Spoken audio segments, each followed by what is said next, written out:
No starting or slow starting. When your vehicle won't start or is having trouble starting first thing, it may be a sign that your transmission is failing or has already failed. 2. Gears slipping. A transmission supposed to stay in the gear that you select or the gear that it electronically is designated to be in.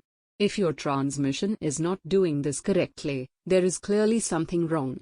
This can be a dangerous issue to have, regardless of whether or not your car is manual or automatic. 3. Burning smell. The pump in your car may not be getting the fluid circulating through the transmission as it is meant to. Because of this, the transmission will overheat and the fluid is going to start burning. This creates a putrid smell that won't be pleasant. It's easiest to identify where the smell is coming from if you check the fluid dipstick. The fluid will likely be lower than it should be and it will be a darker color than it normally is.